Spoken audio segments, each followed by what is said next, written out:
발기부전에 도움되는 영양제라고 한다면 아르기닌 같은 경우에는 이런 천연 영양제로서 저는 발기부전 치료제에 가장 우선적으로 드리는데, 아르기닌만 드신다라고 하기에는 저는 같이 드셨으면 좋겠습니다. 그리고 호로파 종자 추출물, 식약처 기능성 인정을 받은 MR10 추출물들이 있습니다. 약에 의존하지 않으면서 내가 생활 습관만으로 개선을 시키고 싶다라고 한다면은, 네, 반갑습니다. 약사 이진수입니다. 저는 현재 유튜브 약사 이진수라는 채널을 운영을 하고 있고요. 현재는 근무 약사로서 약국에서 환자들과 상담을 하면서 잘 지내고 있는 약사입니다. 발기부전 원인이라고 한다면 크게 세 가지를 나타낼 수가 있는데요. 첫 번째 같은 경우에는 이런 신체적인 요인이 있을 수가 있습니다. 흔히 나이가 든다, 남성분들한테도 갱년기가 있을 수가 있잖아요. 그래서 총 세 가지 요인이 있을 수가 있는데, 첫 번째는 혈관에 문제가 있을 수가 있습니다.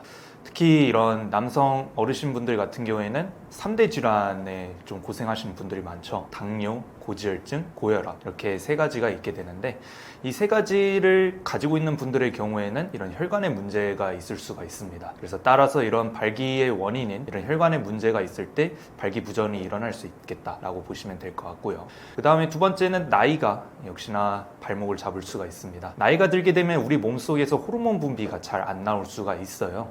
그래서 남성 갱년기 분들 같은 경우에는 테스토스테론이라는 호르몬이 잘 안 나오기 때문에 발기부전이 일어날 수가 있고, 마지막으로 신경적인 문제가 있을 수가 있습니다. 이런 뇌에서부터 척수까지 이어지는 이런 중추신경계에 문제가 생길 수가 있어서 발기부전이 일어날 수가 있고, 혹은 이런 당뇨나 고혈압으로 인한 말초 신경병증에 의해서 발기부전이 일어날 수가 있게 되는 거예요. 다음으로는 이제 정신적인 원인도 있을 수가 있게 됩니다. 예를 들자면은 혼자서는 뭐 발기되는 데는 문제가 없지만 내가 누군가 제3자하고 같이 있었을 때 발기가 잘 안 되는 경우가 있을 수가 있고, 혹은 이런 스트레스를 많이 받아가지고 발기부전이 일어날 수가 있거든요. 다음으로는 생활 습관이 있을 수가 있는데, 혹시 담배를 많이 피거나 아니면 술을 많이 드시거나 아니면 평소에 업무에 과중이 일어나가지고 스트레스를 받는다든지, 이런 분들에 한해서는 내가 신체적인 조건이 아무리 좋다 할지라도 발기부전이 일어날 수가 있기도 하거든요.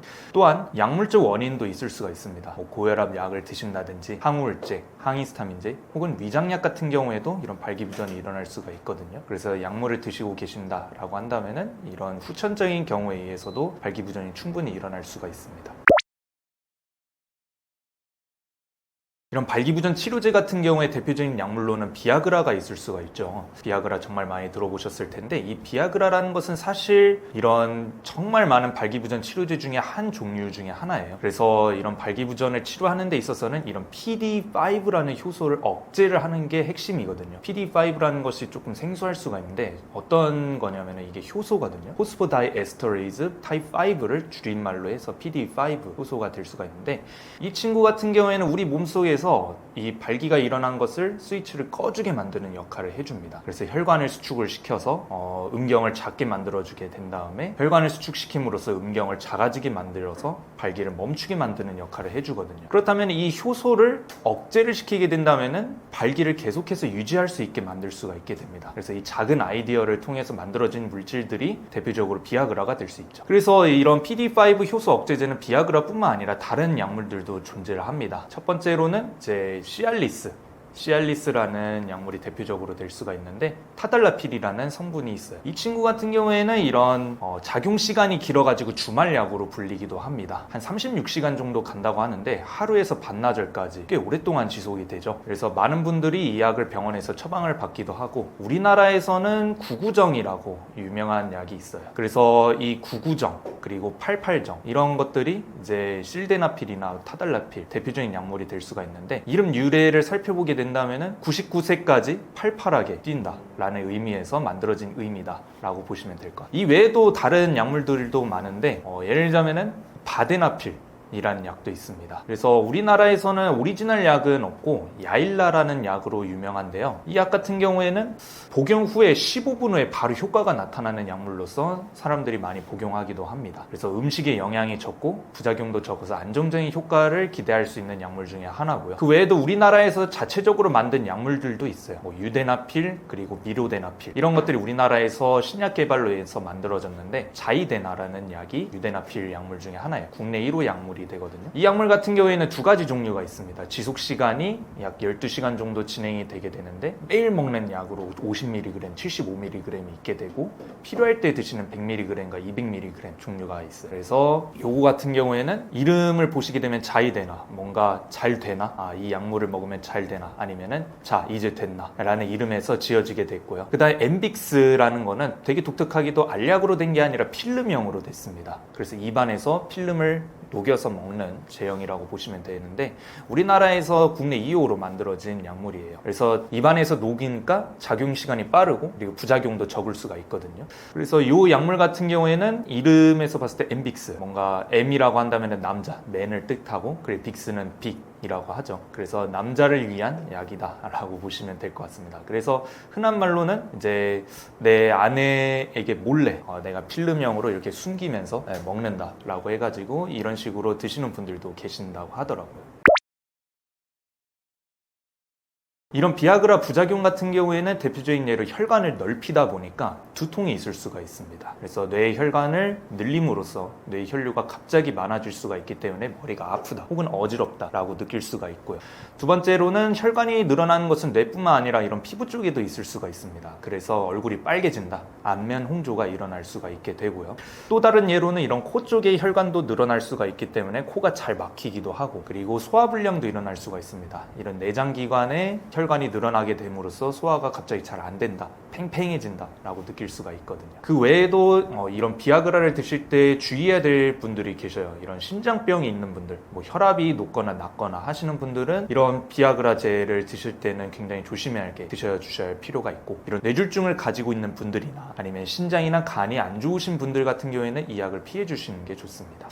이 약을 처음 드신다라고 한다면은 고용량으로 드시기 본다면은 먼저 저용량부터 시작을 하시는 게 가장 좋아요. 아무래도 이런 혈관을 건드리다 보니까 이런 우리 몸속에 있는 혈압을 조절을 하는 데 있어서 굉장히 불규칙하게 나타날 수가 있게 되거든요. 그래서 처음 드시게 된다고 했을 때는 저용량부터 시작을 하신 다음에 그 이후부터 이제 점차 용량을 늘려 가시는 게 좋지 않을까 생각합니다. 그리고 또 한 가지로는 이런 발기부전 치료제 같은 경우에는 매일 드시는 약은 아니거든요. 사실 내가 필요할 때 드시는 게 가장 좋고 가장 베스트라고 보시면 될 것 같아요. 이걸 자주 드신다고 해서 약물을 끊었을 때 내가 저절로 몸이 좋아지거나 하는 약은 아니거든요. 그렇기 때문에 제 개인적인 의견으로는 필요할 때 드셔라라고 말씀드리고 싶네요.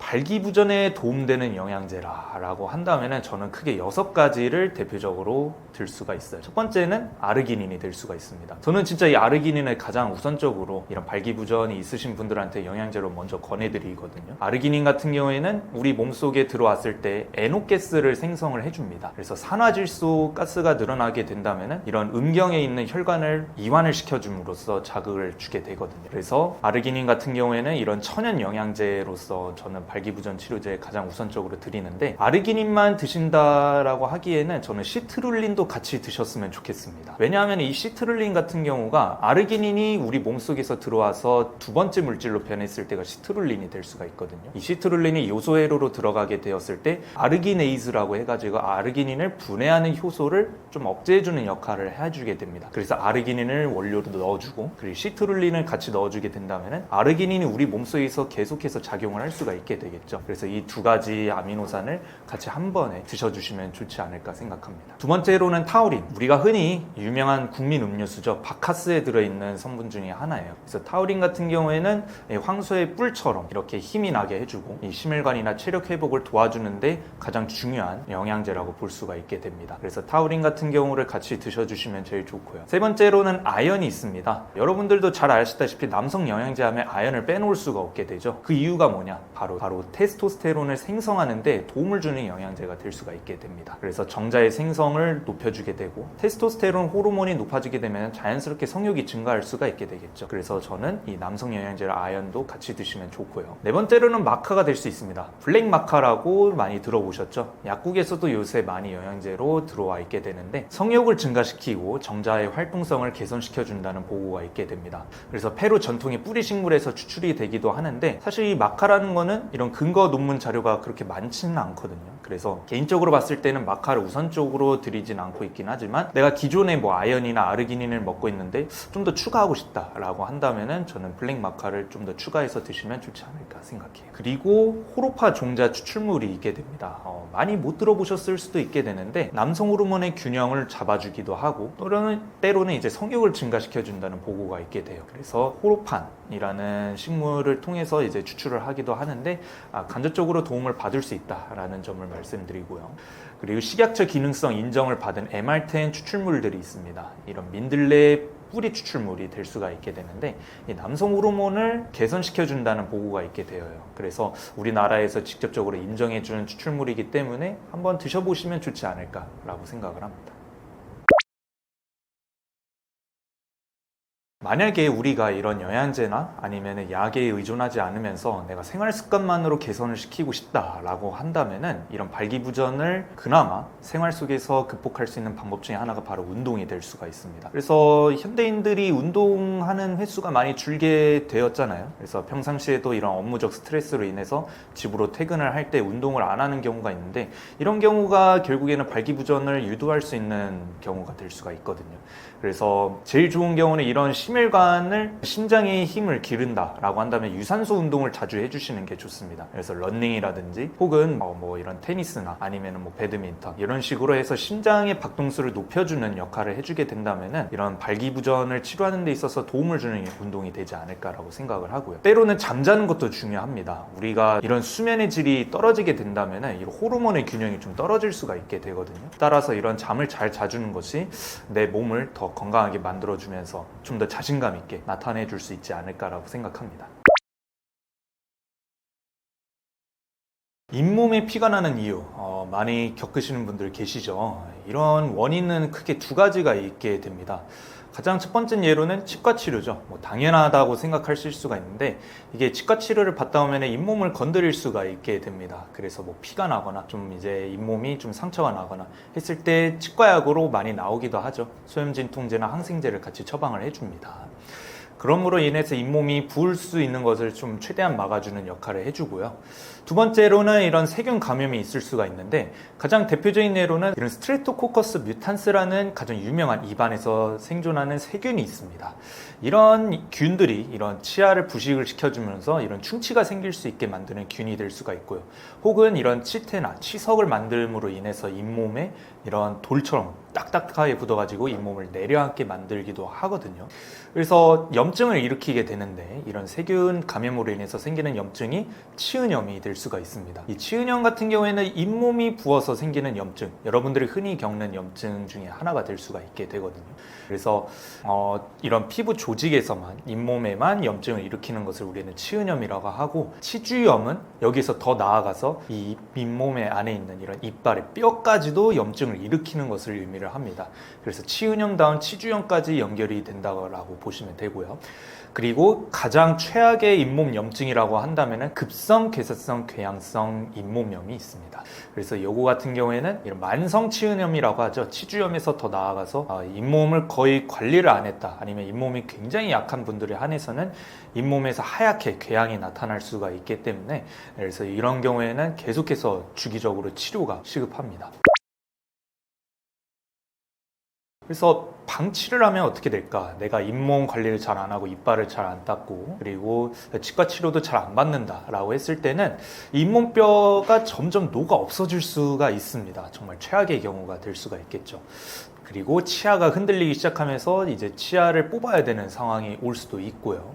혹은 이런 잇몸이 더 내려가게 돼가지고 이가 시림으로 인해서 신경 통증을 낳을 수가 있기 때문에 굉장한 스트레스를 받을 수가 있습니다. 이런 아래턱 쪽에 신경이 많이 모여 있거든요. 이런 경우에 한해서 잇몸이 내려앉게 되면 굉장히 엄청 시리고 정말 짜증나는 기분을 느낄 수가 있어요. 그래서 잇몸이 이제 다시 한번 정리를 하자면 치석이 생겨서 치태가 쌓이고 그리고 잇몸이 내려가고 그리고 이가 시리고 이빨을 뽑게 되고 이렇게 되면은 제일 중요한 기간인 이런 이빨이 없어지게 됐을 경우에는 우리가 음식물을 제대로 섭취를 할 수가 없게 되고 그러면 또 영양분을 제대로 공급을 받을 수가 없기 때문에 장기적으로 봤을 때는 건강이 나빠질 수 있는 아주 중요한 기관 중에 하나라고 보시면 될 것 같습니다. 이렇게 생각하시는 분들이 계셔요. 양치만 잘하면은 아무 문제가 되지 않냐. 그러니까 이 뭐 약사님 양치만 잘하면은 만사 오케이 아닌가요? 이렇게 생각하시는 분들도 계시거든요. 근데 절대로 착각하면 안 되는 게 이 이빨만 닦아준다고 문제가 다 해결되는 건 아니거든요. 이 이빨 사이사이 안에 이런 구멍들은 이 칫솔질로도 잘 안 벗겨지는 경우가 있습니다. 대표적으로 저도 그렇기도 하는데, 그래서 이제 치과 스케일링을 1년에 한 번쯤 받아보시는 것이 중요하거든요. 또 보험 적용도 되기 때문에 이런 이빨 사이사이 안에 치태나 치석을 제거하는 데 있어서는 따로 이런 치실이라든지 아니면은 치간 칫솔을 같이 이용해 주시는 것이 좋습니다. 그래서 제가 약사다 보니까 이 약국에서 빠르게 가성비 있게 해결할 수 있는 잇몸 치료제, 잇몸을 보호해 줄 수 있는, 예방할 수 있는 약국템이 어떤 것들이 있을까라고 한다면은 첫 번째는 치간 칫솔이나 아니면 어금니 칫솔이 있습니다. 어금니 칫솔 처음 들어볼 수도 있는데 기역자로 생긴 거거든요. 그래서 어금니는 어금니 나름대로 이제 기다란 직선으로 되어 있으면 우리가 그 안까지 들어가기가 쉽지가 않잖아요. 그래서 기역자로 어금니는 어금니대로 치료를 해주고, 그 다음에 치간 칫솔로 치태 치석을 잘 꽂아주시면서 이 치태 치석을 빨리 없애주시는 것이 좋습니다. 그리고 이게 그렇게 비싸지가 않거든요. 정말 가성비 극강의 제품이기 때문에 꼭 약국에서 사가셨으면 좋겠고, 그리고 두 번째로는 헥사메딘 구강 세정제도 있습니다. 소독약이라고 불리기도 하는데 병원 처방약으로도 많이 나오거든요. 그래서 이런 소독약을 가지고 하루 3번 이제 양치하고 나서 가글 하고 뱉어주시면 되게 되는데, 이런 소독약도 가끔씩 이제 장기적으로 사용한다기보다는 내가 조금 잇몸이 좀 아프거나 좀 부었을 때 같이 사용해 주시면 제일 좋습니다. 세 번째로는 케어 가글이 될 수가 있는데, 이 케어 가글 제품 이름이 되는데 벤제토늄 염화물이에요. 이것도 하나의 소독약 중에 하나가 될 수가 있거든요. 그래서 세균 살균이 가능하고 입냄새 구취가 조금 심하신 분들한테는 저는 이 가글액도 추천을 드리고 있습니다. 그래서 약국에서 이제 사서 우리가 잇몸이 좀 부었거나 조금 아플 때 같이 사용해 주시면 제일 좋고요. 그 외에도 이제 먹는 약이라고 했을 때 이런 뭐 약국 약 중에서 좀 순한 약이다 라고 한다면 이런 한약 제제를 같이 드시는 것도 굉장히 좋습니다. 청이산하고 사이탕이 될 수가 있게 되는데요. 이 약 같은 경우에는 이런 소염작용을 해주기도 하고 우리 치열에 열을 내려줌으로써 이 잇몸의 염증을 완화시켜주기도 합니다. 그래서 이런 약들로 한번 드셔보시는 것도 괜찮지 않을까 생각합니다. 이 병원에서 주는 약이기도 한 이 헥사메딘, 뭐 오래 써도 괜찮지 않냐라고 얘기해 주시는 분들도 계시는데 저는 반대합니다. 왜냐하면은 이게 아무래도 소독제죠. 구강 점막을 계속해서 자극하게 된다면 착색도 일어날 수가 있고요.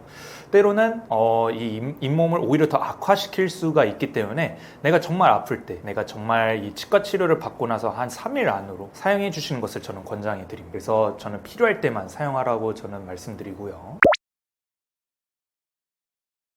잇몸이 붓고 피날 때 제가 드리는 가장 먼저 해야 될 3가지를 말씀드린다고 한다면, 첫 번째로는 약국에서 먹는 약을 구매해 보시는 것도 괜찮을 수가 있습니다. 그래서 저는 잇몸이 아프다라고 한다면 가장 먼저 권해드리는 게 소염진통제하고 그리고 이런 한약제제, 아까 말씀드렸던 청이산이나 사이탕을 드리기도 하거든요. 그렇게 해서 소염진통제는 덱시보브로펜이라고 해가지고 속도가 빠르게 염증을 완화시켜주는 진통제를 같이 드시면 좋습니다. 그래서 한 알씩 3번 아침, 점심, 저녁으로 드셔주시면 좋고, 이런 청이산이나 사이탕도 같이 드시면 좋고요. 만약에 그거를 못 구한다 라고 한다면 약국에는 잇몸 보조 치료제들이 있습니다. 이가탄이라고 들어보셨거나 그 외에도 이런 이가탄과 똑같은 성분의 다른 회사들이 많거든요. 그래서 그런 약들이랑 같이 드셔보셔도 괜찮고, 그래서 약국약만으로 해결을 보지는 않았으면 좋겠어요.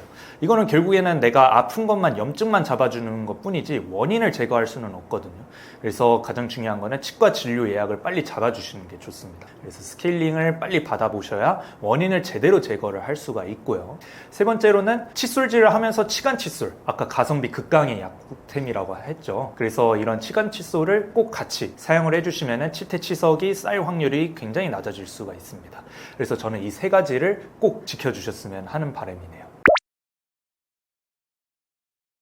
저도 이런 무좀 정말 고생을 많이 했던 점이 있는데, 잘 안 걸리는 편이지만 한 번 걸리면은 진짜 잘 걸리는 것 같아요. 저 같은 경우에는 이런 겉살이 조금 뜯어지는 경우가 많거든요. 그래서 이런 지간형 무좀이라고 하거든요. 이런 발가락 사이에 뭔가 살이 이렇게 뜯어지고 뭔가 습진처럼, 주부 습진처럼 이렇게 살이 뜯어져서 피부가 가렵거나 조금 따가웠던 경험이 있습니다. 그래서 저 같은 경우에는 아무래도 약국에서 신발을 오래 신는 편이기도 하거든요. 슬리퍼도 간혹 신기도 하는데 가끔 이제 약국이 바쁘다 보면 저는 신발을 신는 채로 업무를 보기도 합니다. 근데 그런 경우에 이제 하루 종일 좀 있게 된다면은 집에로 돌아왔을 때 좀 발에 습기가 좀 많이 차 있는 경우가 많거든요. 그런 경우에 조금 무좀에 잘 걸리는 편인 것 같기도 해요. 그래서 저는 항상 집으로 오면은 발을 잘 씻어주면서 무좀이 잘 안 걸릴 수 있게 규칙적으로 생활을 하지만 결국 또 걸리면은 또 걸리더라고요. 무좀이 생기는 원인이라고 한다면 가장 대표적인 게 진균이라고 보시면 될 것 같습니다. 그래서 곰팡이나 아니면 피부 사상균을 의미를 하거든요. 이런 균이 우리 발 쪽에서 이런 습하거나 그리고 온도가 좀 따뜻해지면 잘 번식하기가 좋아지게 됩니다. 그래서 발을 잘 안 씻고 이 균들이 계속 번식하게 되면 무좀이 우리 발바닥이나 우리 발톱 쪽으로 침투할 가능성이 매우 높아질 수가 있게 되죠. 가장 대표적인 예로는 가렵죠. 발 쪽이 가렵고 그 다음에 통증이 느껴지고 그리고 따갑고 이로 인해서 또 스트레스를 받게 되고 그리고 손발톱까지도 변형이 올 수가 있게 됩니다. 무좀 같은 경우에는 총 4가지 질환이 있게 되어요. 첫 번째는 지간형 무좀이 있을 수가 있는데 발가락 사이가 짓무르고 그리고 막 가렵고 물집이 생기고 그리고 또 살이 갈라지고 이런 경우가 있을 수가 있게 되거든요. 두 번째로는 이런 각질형 무좀, 이 발이 건조해도 무좀이 일어날 수가 있게 되는 겁니다. 그래서 뭔가 이렇게 하얗게 모래가 이렇게 뿌려진 이런 발바닥이 이렇게 갈라지거나 아니면 이렇게 굳어서 생기는 경우도 무좀이 될 수가 있게 되거든요. 그래서 잘 벗겨지고 그리고 또 갈라져서 좀 따갑다 느끼면은 무좀약을 빨리 발라주시는 게 좋고, 그리고 세 번째로는 수포형 무좀이 있습니다. 빨갛게 오돌토돌 난 무좀을 의미를 하거든요. 이런 경우에는 또 이런 발바닥이나 발 옆에 잘 생길 수가 있기 때문에 또 이렇게 마찰이 있게 되면은 진물이 날 수가 있게 됩니다. 그래서 조기에 치료를 해주는 게 좋고, 마지막으로는 손발톱 무좀이 있어요. 이런 무좀 같은 경우에 이런 노랗게 올라오거나 아니면 거칠거칠하게 만들어지는 경우가 있게 되는데, 이런 경우에는 이런 손발톱이 두꺼워지게 되면서 노랗게 변하고 그리고 또 쉽게 갈라질 수가 있기 때문에 손발톱이 갈라지면 아프잖아요. 그래서 빨리 무좀약으로 발라주시는 게 좋습니다. 그래서 이런 무좀을 일으키는 균은 크게 대표적으로 2가지가 있을 수가 있는데, 트리코파이톤 루브럼이 가장 대표적이 될 수가 있고, 피부 쪽에 나는 것에서는 트리코파이톤 멘타그로파이츠가 있습니다. 그래서 이 2가지 균을 빨리 잘 잡아주는 것이 핵심이 될 수가 있죠. 무좀을 집에서 해결할 수 있는 방법이 있냐라고 한다면은 충분히 우리가 발을 청결하게 그리고 건조시키는 것이 가장 중요할 수가 있습니다. 하지만 너무 건조시키게 되면 아까 얘기한 것처럼 각질형 무좀이 일어날 수가 있게 되거든요. 그래서 피부 장벽이 약해질 수 있기 때문에 적당히 발을 유지하는 것이 중요합니다. 사실 적당히라는 것이 가장 어려울 수가 있게 되는데, 이런 간단한 예로는 이런 수건을 닦아줄 때 이런 개인 수건으로 잘 말라주시면서 닦아주는 것이 제일 중요하고요. 그리고 만약에 이제 개인 수건으로 닦아주지 않고 온 가족이 한 수건을 가지고 이용을 하게 된다면 이 균을 옮길 수가 있게 됩니다. 그래서 각 발마다 또 번식을 할 수 있기 때문에 꼭 개인 수건을 잘 건조를 시켜서 사용을 해주시는 것이 중요하고요. 특히나 이런 아이분들이나 아니면 어르신분들, 노약자분들한테는 좀 치명적일 수 있기 때문에 가급적 개인 수건을 쓰는 것을 권합니다. 두 번째로는 실내에서는 신발을 신는 것보다는 크록스나 아니면 슬리퍼 같이 이런 통풍이 잘 되는 신발로 갈아 껴주시는 것이 좋아요. 그래서 이런 슬리퍼 같은 경우에 있게 된다면은 너무 이제 온도가 우리 발의 열의 온도가 생각보다 높을 수가 있게 되거든요. 그 온도를 낮춰줌으로 인해서 이런 무좀이 잘 안 걸릴 수 있게 만들어줄 수가 있고, 때로는 베이킹소다나 소금물로 족욕하시는 분들이 있습니다. 사실 개인적으로는 크게 의미가 없다라고 보거든요. 이런 경우에 생활요법이라고 한다는데, 저는 차라리 이런 경우에는 약을 발라주시는 것을 저는 권해드리고 있습니다. 그래서 크게 의미가 없기 때문에 약국약을 바르시는 것을 저는 추천드리고요. 어떤 약국약을 바르냐 질문을 주실 수가 있는데, 약국약에는 크게 3가지 종류가 있어요. 가장 우리가 약국약에서 약사님들이 많이 권해주시는 1차 치료제가 바로 이 테르비나핀 크림이 될 수가 있습니다. 그래서 얘는 알릴아민계 항진균제가 될 수가 있는데, 정확하게는 이런 에르고스테롤이라고 해가지고 세균이 먹는 이런 콜레스테롤 중에 하나가 될 수가 있게 되거든요. 이런 지방 물질 중에 하나가 되는데 이런 합성 초기인 스쿠알린 에폭시다제 억제를 함으로써 세균이 더 이상 생성이 안 되게 막아줄 수가 있게 됩니다. 그래서 세포벽을 파괴를 시켜줌으로써 진균을 무력화시켜주는 건데 가장 대표적인 예로는 이런 테르비나핀 크린 단일 제제가 있기도 하고 원스라는 제품도 있습니다. 딱 한 번만 발라서 해결을 볼 수 있게 만드는 약들도 있고요. 때로는 복합제들도 있어요. 이 크림만 발랐을 때는 좀 가렵거나 아니면 좀 고통을 느끼는 경우에 한해서는 이런 복합제를 권해드리기도 하고 시중에는 복합제가 많이 있기도 하거든요. 더블 액션 아니면 모두 이런 이름이 있다고 한다면은 이런 테르비나핀 복합제라고 볼 수가 있게 됩니다. 그래서 좀 더 빠르게 치료를 볼 수 있겠다라고 보시면 되고요. 두 번째로는 클로트리마졸 크림이 있게 됩니다. 테르비나핀 크림을 발랐는데도 나는 잘 안 낫는다 하시는 분들한테 두 번째로 권해드리는 약이 될 수가 있는데 카네스텐 크림이라고 해서 이제 유명한 약이 있거든요. 그래서 그런 약을 저는 두 번째로 권해드리는데 가끔씩 보면은 클로트리마졸에 저는 히드로코르티손 복합제를 같이 권해드리기도 합니다. 이게 뭐냐면 스테로이드 제제가 될 수가 있거든요. 그래서 항염증까지 같이 작용을 해줌으로써 단기간 안에 사용을 해서 발을 낫게 해주는 약으로 많이 권해드리고 있습니다. 그러나 이 약 같은 경우에는 오래 사용하는 약은 아니거든요. 스테로이드 제제는 단번에 사용을 해야지 오랫동안 한 달, 두 달 이상 사용하는 약은 아니기 때문에 피부가 약해질 수 있어서 저는 가급적 빠른 기간 안에 사용을 하라 권한다면 이 복합제를 권해드려요. 그 다음에 세 번째로는 각질 용해제로 우레아 크림이라는 것이 있습니다. 그래서 각종 사람들이 우레아 크림 많이 찾거든요. 이런 피부 미용으로도 우레아 성분을 많이 사용하는데 이런 발조개 같은 경우에는 이런 각질이 많이 생성이 되어 있기도 합니다. 그래서 각질 용해제와 함께 이런 무좀약, 테르비나핀 크림이나 아니면 이런 클로트리마졸 크림을 같이 병용을 하게 된다면 좀 더 효과적으로 무좀을 완화시킬 수가 있어요. 아까도 얘기한 것처럼 저는 개인적으로 생각을 했을 때는 이런 베이킹소다나 소금물은 크게 의미가 없다라고 생각을 합니다. 사실 어떤 분들에 한해서는 베이킹소다나 소금물이 싱크대나 우리가 이런 그릇을 사용하는 데 있어서 세균을 이제 없애줄 수 있으니까 뭔가 내 발도 같이 뭔가 소독을 해줄 수 있지 않냐 아니면 생활요법으로 쉽게 접근할 수 있지 않냐라고 하는데 이 진균을 제거하는 데 있어서 베이킹소다나 소금물은 크게 의미가 없거든요. 그렇기 때문에 저는 그렇게 해서 족욕을 한다기보다는 약국약을 최대한 빨리 잡아내주는 게 무좀을 빨리 제거할 수 있는 가장 큰 해결 방법이라고 생각을 합니다. 집에서 해결이 안 되는 무좀으로는 손발톱 무좀이 될 수가 있습니다. 이 약국약으로 해결하는 것이 가장 최선이 될 수가 있는데요. 내가 손발톱이 뭔가 이렇게 울퉁불퉁하고 뭔가 노랗게 이렇게 각질이 져 있다라고 한다고 해서 손톱을 갉아내거나 한다고 해서 이 균들이 죽지가 않거든요. 그렇기 때문에 우리 손발톱은 이 안에도 있습니다. 피부 안쪽에서부터 일단 발톱이 자라기 때문에 약을 발라주면서 이 뿌리 깊숙이까지 작용을 해줘야지 균이 완전히 사멸을 할 수가 있거든요. 그래서 이런 경우에는 약국에 가서 전용 네일 라카를 사용을 해주시는 것이 좋고 때로는 진물이 나기도 합니다. 노란색 이런 고름이 찼다거나 아니면은 피부가 이렇게 빨갛게 돋거나 아니면 피가 난다든지 한다면은 저는 빨리 병원을 가보시라고 저는 말씀드리고요. 그리고 한 달 동안 내가 약국약이나 병원약을 썼는데도 해결이 안 된다라고 한다면은 다시 한 번 더 병원을 가봄으로써 피부과 전문의 쌤한테 상담을 받는 것이 제일 좋습니다. 그리고 무좀약 같은 경우에는 한 달 내가 꾸준히 바른다라고 해서 해결이 안 될 수가 있어요. 왜냐하면 이런 손발톱 무좀 같은 경우에는 손톱은 한 6개월 정도, 발톱은 한 9개월 정도, 최소 그 정도는 기다려줘야 하거든요. 그렇기 때문에 내가 한 달 동안 치료를 한다고 해서 끝나냐? 그렇지가 않을 수가 있기 때문에 꾸준하게 발라주시는 것이 제일 중요할 수가 있고요. 이런 균들 같은 경우에는 내가 발이 완치됐다고 해서 금방 또 안 나타나는 게 아닙니다. 이런 균들은 눈에 보이지가 않기 때문에 눈에 보이지 않는 균을 끝까지 잘 잡아낼 수 있기 위해서는 정말 장기간으로 무좀약을 사용해 주셔야 된다. 저는 말씀드립니다.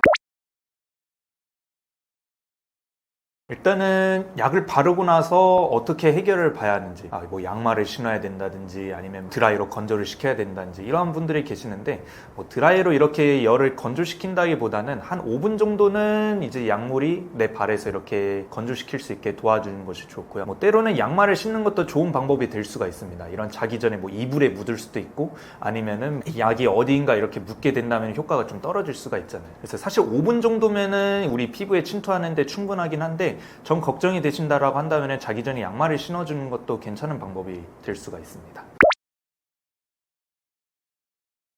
기미 정말 많은 분들이 궁금해하시고 그리고 많은 분들이 약국에서 상담을 주시는 것 중에 하나인데, 이 기미라는 것은 이런 자외선, 햇빛에 노출이 되었을 때 이 멜라닌 색소가 생성이 되는 것을 의미를 합니다. 그래서 우리 피부 밑에는 이런 멜라닌 소체가 존재를 하거든요. 그래서 가끔씩 이제 햇빛을 많이 받는 경우에 이제 점이 많이 생기는 분들이 계시잖아요. 그게 어떤 의미냐면 이런 멜라닌 소체가 햇빛에 의해서 자극을 받게 된다면은 까만 점으로 변할 수가 있습니다. 그래서 이 진피층이라고 하죠. 피부라는 것은 각질층, 진피층이 있게 되는데 이 진피층에서부터 서서히 올라옵니다. 멜라닌 소체가 이렇게 멜라닌 세포를 계속해서 생성을 해서 우리 위쪽으로, 피부 위쪽으로 계속 서서히 올라왔을 때 짠! 하고 있어 점이 나타나는 거. 이렇게 갈색 점이나 이런 어둡게 만들어주게 하는 것이 바로 이 멜라닌 소체의 역할이라고 보시면 될 것 같아요. 그래서 이런 각질층이나 각질 형성 세포에 멜라닌 세포가 채워지는 것을 우리는 기미라고 부르기도 하거든요. 그래서 뭐 기미, 주근깨, 점 이런 것들이 다 이제 비슷한 맥락이라고 보시면 될 것 같습니다. 그래서 이 기미라는 것은 또 이 세 가지 타입이 있어요. 표피형 기미, 그리고 진피형 기미, 그리고 혼합형 기미가 있습니다. 이 표피형 기미 같은 경우에는 피부 표피에 나타나는 그런 기미라고 하는데 초기 단계라고 보시면 되거든요. 이런 멜라닌 소체가 조금씩 나와서 이 표피에만 잔존한다 라고 했을 때 표피형 기미가 될 수 있고, 진피형 기미는 이 기미가 계속해서 생기는 경우입니다. 점이 계속해서 만들어지면 선이 만들어지듯이 이 진피에서부터 찐득하게 나오는 기미를 의미를 하고요. 보통 이런 경우에는 한 청회색으로 나타나는 기미라고 보시면 되고, 표피형과 진피형이 두 가지가 혼합해서 나타나는 경우가 있는데, 이런 경우가 거의 대부분의 사람들이 겪는 기미라고 보시면 돼요. 그래서 다양한 색깔이 우리 얼굴에 나타나게 된다 했을 때 혼합형 기미로 고생하시는 분들이 많은데, 이런 기미, 주근깨, 뭐 잡티에 쓰는 제품들이 어떤 것들이 있냐라고 한다면 약국에 있는 일반 의약품을 대표적으로 얘기를 든다면 도미나 크림이 있을 수 있습니다. 히드로키논 4%는 이 멜라닌 생성을 촉진하는 티로시나아제를 억제를 하는 성분이 될 수가 있습니다. 그래서 이 기미가 있는 부위에 국소적으로 우리가 화장품으로 발랐을 때 이 히드로키논이 티로시나아제를 억제를 함으로써 이 공장을 막아주게 되는 거죠. 생산을 중단을 하게 됨으로써 멜라닌 소체에서 멜라닌 세포가 더 이상 생기지 않게 만들어주는 역할을 해준다라고 보시면 됩니다. 하지만 이 성분을 썼을 때는 가장 중요한 게 자외선 차단제가 될 수가 있는데요. 이 선크림을 바르지 않고 히드로키논, 도미나 크림만 바르고 밖에서 생활을 했을 때 오히려 멜라닌 소체가 잘 생길 수가 있습니다. 그래서 오히려 기미를 더 많이 만들게, 그리고 피부를 따갑게 만들 수가 있게 되거든요. 그래서 이 제품을 사용을 할 때는 선크림을 꼭 잘 발라주셔야 되는 게 중요할 수가 있고, 그리고 병원약으로 유명한 멜라논 크림이라는 것이 있습니다. 이 친구 같은 경우에는 히드로키논 5%가 될 수가 있어요. 그 외에도 트레티노인, 그리고 히드로코르티손, 이렇게 스테로이드 제제나 아니면 비타민의 유도체들이 같이 섞여져 있는 이런 피부 재생이나 항염증에 도움이 되는 이런 성분들이 같이 있게 됩니다. 하이 리스크 하이 리턴이라고 하죠. 이렇게 좋은 성분들이 있게 된다면 그만큼 피부에 부작용이 나타날 수 있는 게 전문 의약품으로 지정된 이유라고 보시면 될 것 같은데, 이런 히드로키논 5%라고 한다면 굉장히 진한 농도라고 될 수가 있습니다. 따라서 내가 기미가 정말 심한 게 아니면은 웬만하면 히드로키논 4%만으로도 충분히 우리가 해결을 볼 수가 있고요. 멜라논 크림을 사용할 때는 각별히 이 자외선 차단제를 잘 사용해 주시는 것이 중요합니다. 이 외에도 약국템으로는 뭐 멜라토닌 크림, 멜라노사 크림이 될 수가 있는데, 연고 제제로 해서 히드로키논 성분으로 2%, 4%로 되어 있기도 해요. 그래서 많은 분들이 뭐 광고를 통해서 보시거나 아니면 SNS를 통해서 멜라토닌 크림을 쓰면은 기미가 없어진대 라고 이렇게 흔히 알고 있으시죠. 이렇게 해서 이런 멜라토닌 크림 같은 경우에는 히드로키논 2%이기 때문에 처음 사용하시는 분들한테 저는 이 기미 치료제로 먼저 권해드리고 있습니다. 때로는 이런 멜라토닌 크림 같은 경우에 잘 효과를 못 본다, 혹은 뭐 좀 따가운 것 같다, 나는 자외선 차단제를 쓰는 게 싫다 라고 한다면은 아젤라산이 들어있는 아젤리아 크림도 있습니다. 이 친구 같은 경우에는 순한 연고로서 기미 치료제로도 사용이 가능한데, 원래는 여드름 치료제로 나온 거임에도 불구하고 기미 치료제도 같이 사용할 수가 있거든요. 그래서 저는 이런 분들한테 기미를 나는 처음 제거를 해주고 싶다라고 한다면 아젤리아 크림을 권해드리고, 혹은 여드름으로 인해서 이 상처가 났을 때 이 자국이 남는 거로 인해서 나는 좀 기분이 나쁘다, 빨리 치료하고 싶다라고 한다면 아젤리아 크림을 권해드리고 있습니다. 하지만 이 연고도 단점이 있죠. 많은 분들이 이런 약국템으로서 구매를 많이 하다 보니까 품절약 중에 하나가 될 수가 있습니다. 그래서 약사분들조차도 구하기가 힘든 약 중에 하나가 돼요. 만약에 이제 약국의 일반의약품이 아니라 나는 화장품만으로도 충분히 효과를 보고 싶다. 단돈 10,000원으로 약국템을 사용을 하고 싶다. 혹은 화장품을 사용을 하고 싶다라고 한다면은 세 가지 성분을 기억해 주시면 될 것 같습니다. 첫 번째는 나이아신아마이드. 이 나이아신아마이드는 먹는 약으로도 우리가 에너지 생성을 촉진을 시키기도 하지만 피부에 바르게 된다면은 이런 기미가 아니면 피부 재생을 촉진시켜주는 성분이 될 수가 있게 되어요. 그래서 같이 사용해 주시면 좋고, 이 외에도 뭐 비타민C, 항산화제라고 하죠. 이렇게 함으로써 우리가 햇빛으로부터 이런 자외선으로 방어를 해주는 물질을 조금 더 첨가를 해준다라고 보시면 될 것 같고, 이 외에도 마데카소사이드라든지 글루타치온, 이런 항산화제들을 조금씩 많이 넣어주거나 피부 재생에 도움을 주는 성분을 같이 포함시켜주는 이런 세럼이나 아니면 화장품을 같이 발라주시게 된다면 이 기미를 예방을 하는데 좀 더 도움을 주지 않을까 하고 생각을 해요. 앞에서 이야기했던 것처럼 이런 멜라토닌 크림, 멜라노사 크림, 도미나 크림 이런 경우에는 주의사항이 자외선 차단제를 잘 발라주시는 게 중요하겠죠. 그리고 또 아침하고 자기 전 하루 2번 발라주시는 것이 좋습니다. 이 자기 전에는 내가 자외선 차단제를 따로 바를 필요가 없이 어두운 곳에서 내가 지낼 수가 있게 되니까 그냥 바르고 주무시면 될 것 같고요. 아침에 출근할 때는 먼저 연고를 사용해 주시고 내가 화장품을 같이 사용을 해야 된다라고 한다면은 5분 간격으로 띄워주시면서 사용해 주셔도 좋아요. 이 연고 같은 경우에는 피부에 저장 탱크 같은 역할을 하거든요. 그래서 연고를 발라주시면은 피부 속에 5분이면은 충분히 이 피부에 스며들 수가 있습니다. 그래서 연고를 바르고 5분 후에 내가 화장품을 바르게 된다면은 충분히 사용이 가능하고요. 그래서 뭐 연고나 화장품을 뭐 같이 사용한다든지 아니면 뭐 화장품을 언제 사용해야 된다든지 궁금하다면은 5분 간격을 띄워주시는 것이 좋습니다. 그리고 부작용이 적은 약을 사용하고 싶다라고 한다면은 아젤리아 크림을 사용해 주시는 것이 좋고요.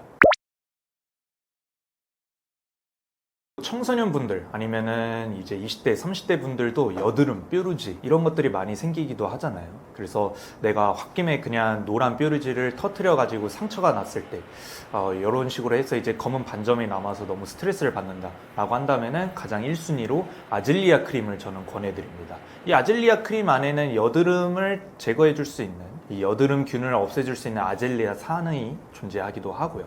그리고 이 아젤리아산이 기미를 또 치료를 해주기도 합니다. 그래서 이런 갈색 반점이 나타났을 경우에 아젤리아 크림을 조금씩 발라주게 된다면은 기미가 조금씩 사라지는 것을 느낄 수 있어요. 저도 이렇게 좀 자신감 있게 한 것 같긴 하거든요. 이렇게 쉽지 않은 약 이야기 쉽게 설명해드리는 약사 이진수였습니다. 구독과 좋아요, 알림 설정까지 같이 해주신다면 제가 영상을 만드는 데 있어서 정말로 크나큰 힘이 될 수 있고요. 저는 현재 유튜브 약사 이진수 채널에서 다양한 약 이야기를 쉽게 풀어드리고 있습니다. 지금까지 약사 이진수였고요. 저는 다음 영상에서 찾아뵙도록 할게요. 안녕.